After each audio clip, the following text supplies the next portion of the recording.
Here are 3 things rich people do with money that you were never taught in school. Number 2 is the one that genuinely changed everything for me. We're taught how to balance a checkbook, maybe.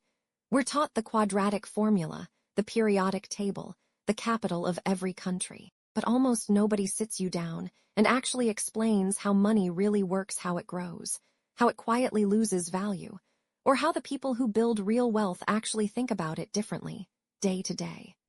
And the gap between people who build wealth and people who stay financially stuck, decade after decade, usually doesn't come down to income. It comes down to a handful of habits that were simply never part of any school curriculum. Let's go through all 3, one at a time. Habit number 1, they pay themselves first. Most people follow the same order every single month without even thinking about it. Get paid, pay bills, spend on groceries, subscriptions, going out, and then whatever happens to be left over at the end of the month, if anything, gets saved.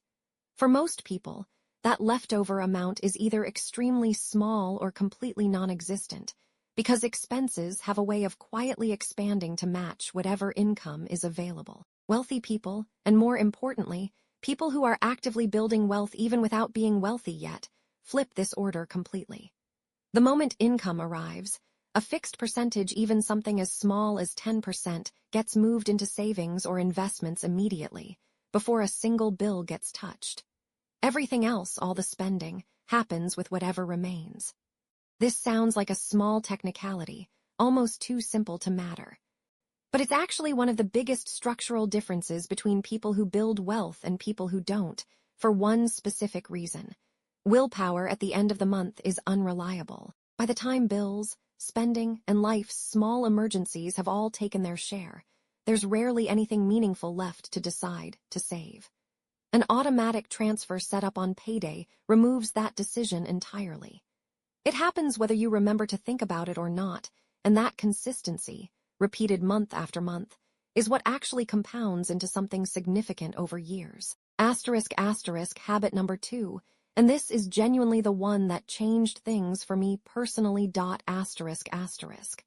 They treat money as something that should be working, not just something that gets spent or passively saved. Every single dollar that exists in your life is doing exactly one of 3 things at any given moment: sitting idle, being spent on something that loses value, or being put to work generating more money through investments, a small business, or income-producing assets of some kind.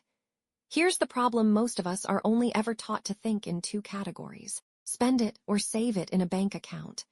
Nobody explains that there's actually a 3rd category, and that this 3rd category is where real long-term wealth quietly gets built. Money sitting untouched in a regular savings account isn't actually safe. The way it feels, it's quietly losing purchasing power to inflation every single year, even while the number on the screen stays the same or grows by some tiny fraction of a percent. The moment I genuinely understood that saving alone isn't the safe, responsible choice it's marketed, as that money actually needs to be invested somewhere to preserve or grow its real value over time, my entire relationship with money shifted. I stopped constantly asking myself, how do I save more this month?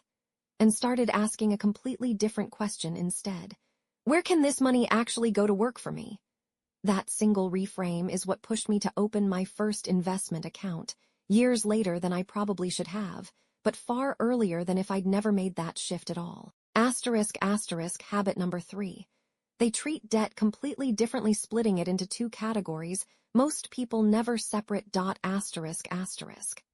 There's debt that makes you money, and there's debt that costs you money, and wealthy people are usually far more deliberate about which category any given debt falls into before taking it on. A loan for an appreciating asset, real estate in a good location, for instance, or debt taken on for education or a business that genuinely increases future earning potential, gets treated very differently from high-interest debt on things that lose value the moment you buy them, which describes most everyday consumer purchases and impulse buys. Here's what's important to understand: wealthy people are not necessarily debt-free. In fact, plenty of genuinely wealthy individuals carry significant debt, strategically, because they understand exactly what that debt is doing for them. What they consistently avoid is the kind of debt that just quietly drains money every single month through interest payments, with absolutely nothing productive coming back in return. Now, here's the honest part of this video, and the part I think matters more than the 3 habits themselves. None of this requires you to already have money before you start.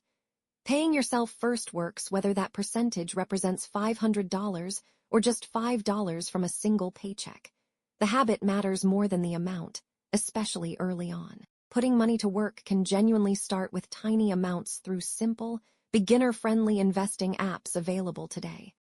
And rethinking how you categorize debt is purely a mindset shift. It costs nothing and requires no starting capital at all. So here's what I'd actually suggest doing with everything we just covered. Don't try to overhaul your entire financial life overnight based on one video that rarely sticks. Instead, pick just one of these 3 habits to genuinely change this week. Not all 3 at once, just one. If it's habit 1, set up even a small automatic transfer for the very next day you get paid, and let that be the starting point. Everything else builds from later. If this shifted how you think about money even slightly, subscribe. I'm breaking down one real financial concept like this every single week. No fluff, no unrealistic promises. See you in the next one.